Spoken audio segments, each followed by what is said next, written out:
여러분 안녕하십니까? 물개소리 연구소 김도균입니다. 오늘은 11월 21일 월요일입니다. 이제 남욱이 출소를 해서 구속기간 만료로 출소를 해서 천화동인 1호가 이재명 시장 측 지분이다 이렇게 법정 정언을 해서 세상을 발칵 뒤집어 놓고 있습니다. 지난 인터뷰에서도 이재명 시장 측 지분이 있다는 걸 들었다 이렇게 얘기를 했지만 이번에는 법정에 나와서 정언을 했다.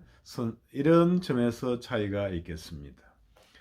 아무튼 이재명 시장 측은 황당한 주장이라고 하는데 어떤 점에서 황당한 주장인지 완전히 멘붕 상태에 들어가 있는 것 같습니다. 그 와중에 이제 정진상은 지난 금요일 밤 토요일 날 구속이 되어서 이틀 만에 바로 구속 적부 심사를 청구를 했습니다. 이 구속 적부 심사라는 것은 구속이 적법한지 안 적법한지 타당한지 타당하지 않은지를 법원에다가 다시 심사를 해달라 이렇게 하는 그러한 제도입니다. 피의자가 구속 기소 전 이렇게 피의자 상태로 있을 때 구속 적부 심사를 청구를 할 수가 있고 청구 후에 구속 적부 심사 청구 후에 이제 전격 기소를 하는 것 좀 전에 갑자기 기소를 해버리더라도 구속 적부심의 대상이 되는 것으로 법이 개정이 되었었죠. 아무튼 이제 이틀 만에 이제 구속 적부 심사를 청구한다는 그런 의미는 뭘까요? 그것은 바로 사실은 구속 기간이 검찰의 경우에는 첫 번째 영장 발부돼서 열흘 동안 조사를 할 수가 있고 그 다음에 구속 기간 연장을 해서 열흘을 더 판사의 승인을 받아가지고 이렇게 연장을 할 수가 있는데 열흘이나 20일 동안 어느 정도 조사를 받고 보통은 적부심을 청구하는 것이 일반적인 경우인데 이렇게 이틀 동안 이렇게 지나서 바로 주말 지나서 바로 구속 적부 심사를 청구한다는 것은 이 피의자 측이 도무지 이 판사를 믿지 못하고 판사의 결정이 아주 구속영장을 발부한 판사의 결정이 아주 잘못되었다. 아주 말도 안 되는 결정을 했다. 말도 안 되는 구속영장 발부다. 이런 것입니다. 그렇게 판사하고 한번 맞짱을 떠보겠다. 이런 것이죠. 아무튼 그렇습니다. 그래서 이러한 경우는 우리가 변호사의 현업에 종사하고 있지만 이렇게 바로 이제 구속되자마자 이틀 지나가지고 영장에 대해서 적부심을 청구하는 것은 의뢰인 즉 피의자들한테 전혀 권하지를 않습니다. 그렇게 하는 게 전략상으로 사실은 별로 모양이 좋지 않죠. 이제 판사한테 그냥 완전히 대드는 것이나 마찬가지다. 너를 전혀 불신한다. 이런 취지거든요. 그래서 모양이 좋지 않으니까 좀 있다가 예를 들어서 만열을 일주일 있다가 이렇게 청구를 해보라.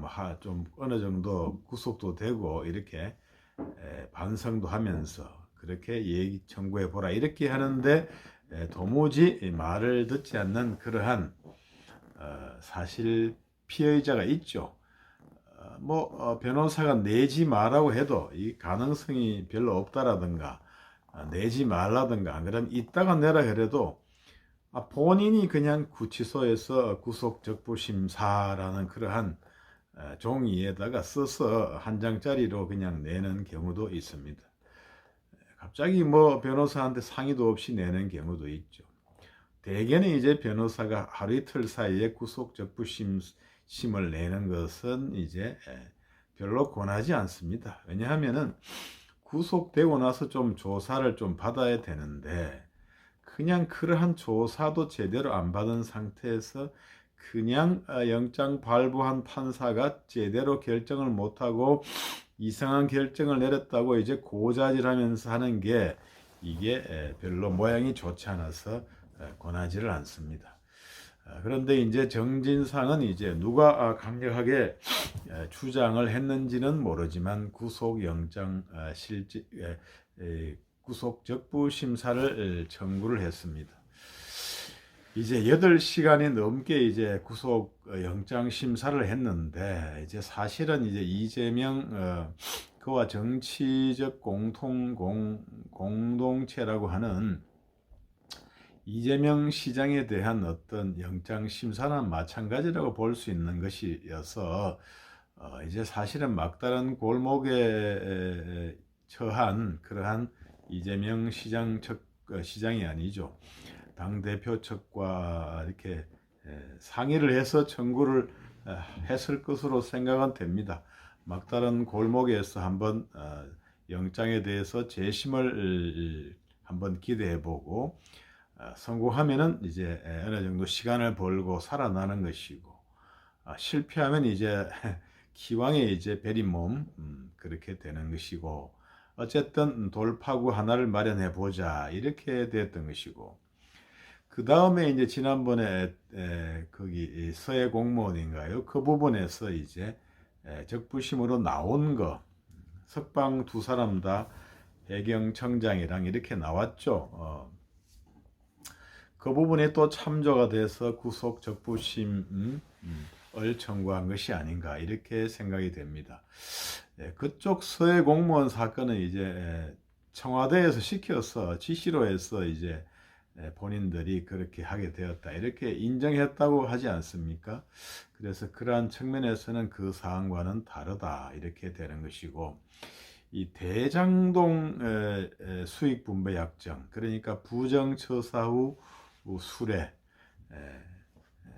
대장동 일당들에게 부정한 특혜를 주고 불법 부정한 특혜를 주고 그 수익의 일부를 배분받기로 했다는 그러한 죄목이 바로 부정처사 후 수뢰죠. 사후수뢰죄라고 하는데 그 부분에 대해서 사실은 구속이 된 것은 이 사람이 처음이죠. 정진상이. 그렇기 때문에 시간이 대장동 수사의 핵심이기 때문에 시간이 8시간 넘게 걸렸다 이렇게 전에 말씀드렸습니다. 아무튼 이 구속 적부 심사가 어떻게 될지는 사실은 알 수는 없죠. 다만 이제 영장 심사를 담당하는 판사나 그 적부 심사를 담당하는 판사나 사실은 뭐 큰 경력이나 어떤 이런 데서 참 큰 차이는 없습니다. 비중을 보면은 이제 서울중앙지법에서는 영장 전담부장 판사가 이제 비중이 제일 크고 그 다음에 형사합의부장 이렇게 되는 것으로 알고 있습니다. 아무튼 이틀 만에 청구한 것은 너무 성급한 청구가 아닌가 이런 생각이 좀 듭니다. 막다른 골목이니까 그렇게 청구할 수밖에 없었겠지만은 좀 성급한 것으로 생각이 되고 또 뭐 판사의 성향에 따라서는 알 수는 없지만 한번 살펴볼 수밖에 없게 되겠습니다.